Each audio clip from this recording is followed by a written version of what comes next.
यिर्मयाह 23 की 23 से लेकर 24 तक क्या लिखा है? यहोवा की ये वाणी है, क्योंकि मैं ऐसा परमेश्वर हूं जो दूर नहीं निकट ही रहता है। आपको परमेश्वर के विषय में ज्ञान रखना है। कई लोग परमेश्वर को पता क्या मानते हैं? अज्ञानता से। आज आपके बीच में कई नए लोग आए होंगे, वो लोग परमेश्वर को कैसे मानते हैं? अज्ञानता से। ज्ञान नहीं है। मान लो बाइबल का परमेश्वर बोलता है मैं मूर्ति नहीं हूं, वो सोचेंगे मूर्ति परमेश्वर है।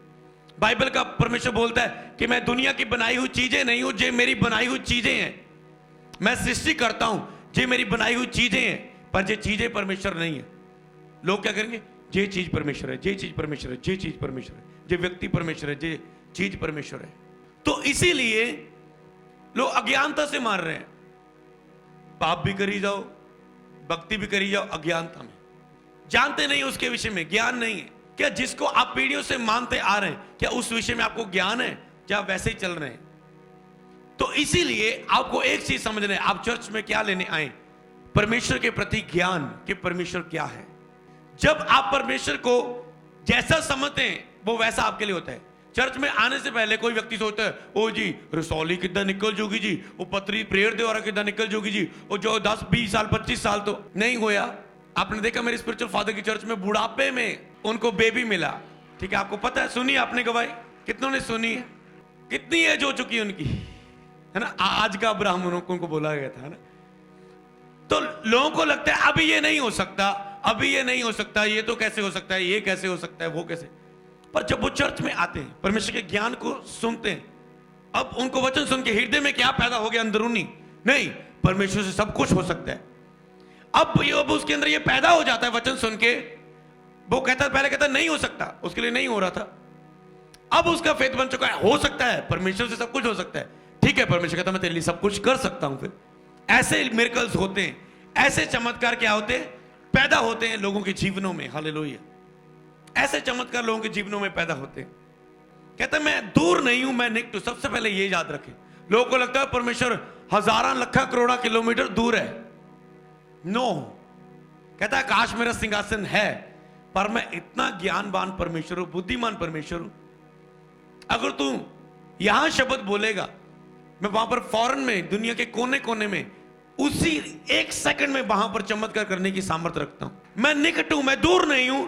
सबसे पहले परमेश्वर के प्रति आपको यह ज्ञान रखना है, परमेश्वर दूर नहीं है, परमेश्वर निकट है, परमेश्वर हमारे पास है। यहोवा की ये वाणी है, क्या मैं ऐसा परमेश्वर हूं जो दूर नहीं निकट ही रहता है?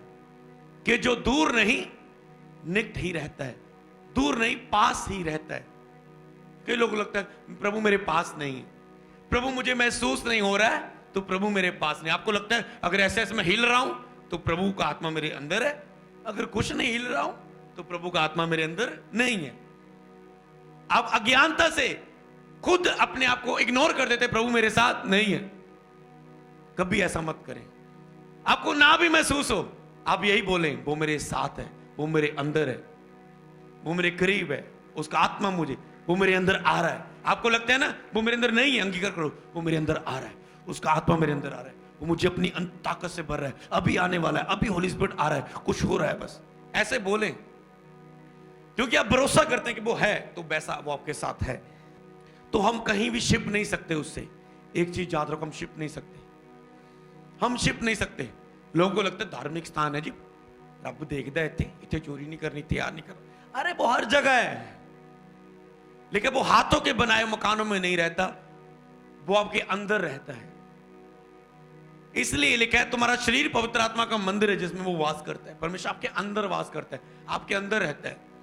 तो आपका इसीलिए यही ड्यूटी रहती है आपकी, अंदरूनी अपने आप को साफ करना, अंदर से साफ करना, बाहर से नहीं। ना धोकर प्रार्थना में बैठना नहीं, वो बाहर से दिखावा होता है। अंदरूनी अपने आप को साफ करना था, जो उसका आत्मा अंदर बैठे, वास करे, ठहरे, और आपके अंदर से भी जीवन की जल की नदियां दूसरों पर निकले और वो अपनी इच्छा को प्रगट कर सके आपके द्वारा। यहां पर लिखा है वह दूर नहीं, वह निकट ही रहता है। फिर यहोवा की ये वाणी है, क्या कोई ऐसा गुप्त स्थानों में छिप सकता है कि मैं उसे ना देख सकूं? क्या स्वर्ग पृथ्वी मुझसे परिपूर्ण नहीं? क्या कैसा कोई ऐसा स्थान है जिसमें कोई मनुष्य भी मुझसे छिप सकता है? जैसे भजन कहता है, भजन कर कि खुदाया तेरी रूह तो अलग होके मैं किथे जावां, मैं आकाश ते चढ़ जावां उत्थे तू आ, पृथ्वी चला जावां उत्थे तू आ, जिथे चला जावां तो उत्थे मौजूद है। और बेचारे लोग हैं, बाइबल में उन्हें बेचारे किया गया जिनको ज्ञान नहीं है, लेकिन वचन सुनने से बोले लोग ज्ञानवान हो जाते हैं। मतलब जिसको वचन का ज्ञान नहीं है वो बेचारे लोग हैं, जो परमेश्वर के गुणों को नहीं जानते, वो बेचारे कहा गया। और मूर्ख है वो लोग जो सोचते हैं मुझे कोई नहीं। आप एक चीज देखा आपने, परमेश्वर का भय, जिस व्यक्ति के अंदर परमेश्वर का भय है उसके लिए बहुत आशीष वचन बाइबल में बोलेंगे। डर मतलब आपको अभी मान लो आप फोन चला रहे हैं, आपको अपनी मॉम का डर है, डैड का डर है कि आके वो झिड़केगा अगर उन्होंने देख लिया। परमेश्वर का डर नहीं आ रहा है, जबकि वो देख रहा है, वो पास है। आप गुप्त में अंधेरे में पाप कर रहे हैं, आप कहते हैं बंद कमरे में कोई नहीं है, पर आप भूल चुके हैं यहां कोई नहीं देखता, यहोवा आपको देख रहा है। आप किसी के मन के प्रति कुछ भी गंदे विचार, अशुद्ध खिलाफ वाले विचार अपने अंदर रखते हैं, आपको पता है, इसको क्या पता है कि मैं पीठ पे से इसकी छुरी खोप रहा हूं, पीठ पे से इसकी बुराई कर रहा हूं। अरे मनों को जांचने वाला वो देखता है, वो मनों के अंदर जानता है। वो जो आपने आपकी लाइफ में हुआ वो भी जानता है, जो आपकी लाइफ में वो करेगा वो भी जानता है, जो आने वाले समय में होने वाला है वो भी जानता है। वो तो उसने आपको नाम लेके बुलाया है, कब आपके ऊपर वो प्रगट करे। देखिए पौलुस को कहता है मुझको यीशु ने चुना है अपने सुसमाचार के लिए, अब समय आया कि उसका आत्मा मुझ पर प्रगट हुआ इस काम के लिए, अब इच्छा हुई प्रगट। प्रभु ने पहले ही सब कुछ प्लानिंग की हुई आपकी लाइफ के लिए, प्रभु ने आपके लिए सब कुछ इंतजाम करके रखा हुआ है, सोच के प्लान करके रखा हुआ है। हालेलुया। प्रेरितों के काम उसका 17 अध्याय उसकी 22 आयत से लेकर 31 आयत तक, यहां पर लिखा है पौलुस जो प्रभु यीशु मसीह का सेवक था, जिसको प्रभु ने अपने सुसमाचार के लिए चुना था, तब पौलुस ने अरियुपगुस के बीच में खड़े होकर कहा, एथेंस के लोगों, मैं देखता हूं कि तुम हर बात में देवताओं के बड़े मानने वाले हो।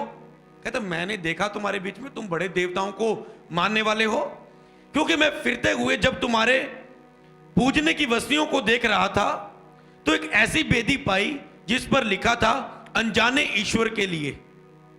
कहते जब मैं घूम रहा था तुम्हारी जो पूजा की इस चीजों को देख रहा था तो मैंने एक ऐसी वेदी पाई जिसमें लिखा था अनजाने ईश्वर के लिए, अनजाने ईश्वर के लिए, मतलब जिसके विषय में हम जानते नहीं तो उसको पता ये बाल देवता है, ये वो देवता है, इस पत्थर के सामने प्रेयर की थी हम जंग जीत गए थे, ये पत्थर परमेश्वर है, ये वो इसका नाम ये रख लो, वो रख लो, ऐसे ही नाम रखे थे उन्होंने अपने।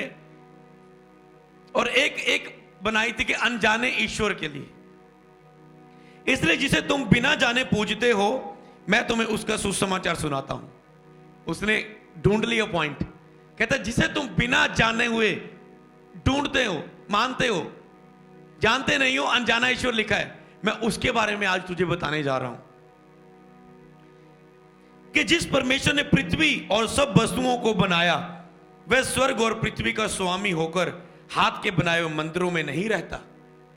कहता जिसने पृथ्वी और समुद्र को बनाया वह स्वर्ग और पृथ्वी का स्वामी होकर कोई हाथ के बनाए हुए मकानों में, जहां भवनों में, जहां चर्चों में, मंदिरों में, जो भी शब्द कहता जिसे हम कहते हैं ये परमेश्वर का स्थान है, कहता मैं इनमें नहीं रहता। जहां पर चर्च में मंदिर शब्द आता है यहां पर एक स्थान आता है, जैसे तुम्हारा शरीर पवित्र आत्मा का मंदिर है, मतलब परमेश्वर के रहने का स्थान। हालेलुया। चर्च भवन, हालेलुया। स्वामी होकर हाथ के बनाए मंदिरों में नहीं रहता, ना किसी वस्तु की आवश्यकता के कारण मनुष्यों के हाथों की सेवा लेता है, ना कोई वस्तु, कोई फल फ्रूट मठियाई में मनुष्यों के हाथ से कोई सेवा लेता हूं, क्योंकि वह स्वर्ग ही से सबको जीवन और श्वास और सब कुछ देता है, क्योंकि सब कुछ तो परमेश्वर ने हमें दिया, उसी की प्रॉपर्टी पर हम काम कर रहे हैं, उसी का दिया तो है। कहता मैं ऐसा नहीं। और अगर एक व्यक्ति को लगता है मैं परमेश्वर को ये चढ़ाऊंगा, वो चढ़ाऊंगा, ये खुश हो जाएगा, वो कहता मैं ऐसा नहीं हूं। मैं अगर हम 27 आयत को देखें कि वह परमेश्वर को ढूंढे, कदाचित उसे टटोल कर पाए तो भी वह हम में से किसी से दूर नहीं। परमेश्वर ने इसीलिए जो कुछ चीजें ठहराई हुई है कि हम उसे ढूंढ कर, पहचान कर हम उसे पाएं। परमेश्वर एक सिस्टम रखा है, लेकिन हे उद्धारकर्ता परमेश्वर, तू ऐसा परमेश्वर है जो अपने आप को गुप्त रखता है, हिडन रखता है, छुपा के रखता है।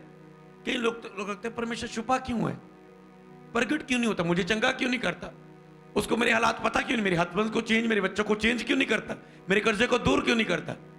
वो इसलिए छुपा हुआ है कि आप उसे खोजें, प्रार्थना के द्वारा, वचन के द्वारा, उपवास के द्वारा, नाइट प्रेयर के द्वारा, चर्च आने के द्वारा, बाइबल पढ़ने के द्वारा आप साबित करें कि आप उसके लिए भूखे और प्यासे हैं, क्योंकि वचन में लिखा है वो भूखे और प्यासे लोगों को तृप्त करता है। फिर हालेलुया, जो एक सिस्टम है जो उसने बनाया हुआ है, और वह अपने खोजने वालों को ही प्रतिफल देता है, अकेला मांगने वालों को नहीं।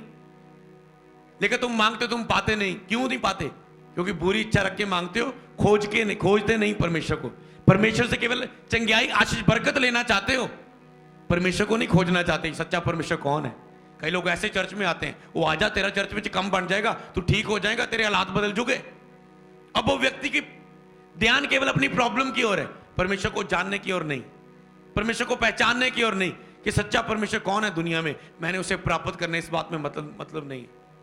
पर आज अगर वचन को सुन के आज सब चीजों की ओर ध्यान छोड़ के, चंगाई, आशीष, बरकत की ओर ध्यान छोड़ के इस बात पर ध्यान लगाए, हे परमेश्वर, जिस तरह बाइबल में लिखा है, पहले तो परमेश्वर के राज्य और उसकी धार्मिकता को खोजो, ये सब वस्तु तुम्हें मिल जाएंगी, बल्कि पीछे पड़कर तुम्हें मिलेंगी। हालेलुया। तो आपने इस बात पर भरोसा रखना है कि मुझे सब वस्तुएं पीछे पड़कर मुझे मिल जाएंगी। मुझे राज्य और धार्मिकता को खोजना है परमेश्वर की। हालेलुया। जो मैंने अब आपको पढ़ के सुनाया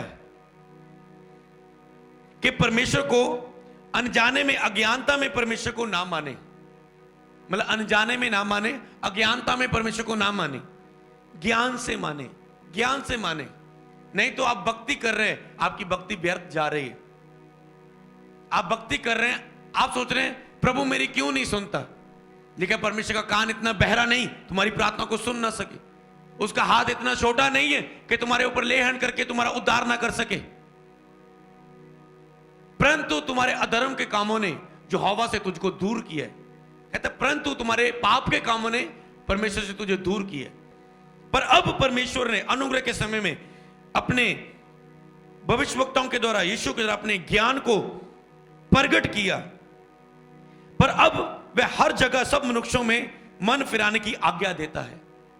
अब वो हर मनुष्यों में, पूरे संसार में, पूरी पृथ्वी भर में मन फिराने की क्या देता है? आज्ञा देता है कि सब पृथ्वी के लोग मन फिराएं अपने पापों से, मन फिरा के यीशु मसीह पर भरोसा करें कि हम पापी हैं, गुनाहगार है, बहुत सारी गलती गुनाह दुनिया में किए, पर एक यीशु मसीह है। हमें पता चला कि जो पापियों के लिए आया, पापियों के लिए जान दी और पाप के लिए मर के मौत को खत्म करके जिंदा हो गया।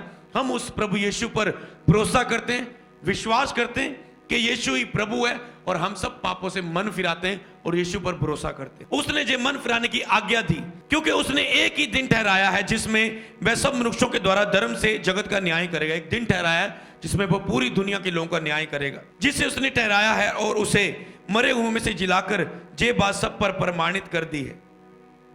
परमेश्वर ने यीशु को दुनिया में भेज के, किसी ने मौत को नहीं जीता, कोई मर के जिंदा नहीं हुआ, ये साबित कर दिया कि मैं तुम्हारे पापों के लिए एक प्रायश्चित कर चुका हूं। अपने यीशु को बलिदान पुत्र को करके उसे फिर से जिंदा करके तुम्हारे बीच दिखा चुका हूं कि मैं ही परमेश्वर हूं, मुझ पर भरोसा करो, कि मैं ही परमेश्वर हूं, मुझ पर भरोसा करो। और ये प्रमाणित किया और दिखाया लोगों को। हालेलुया।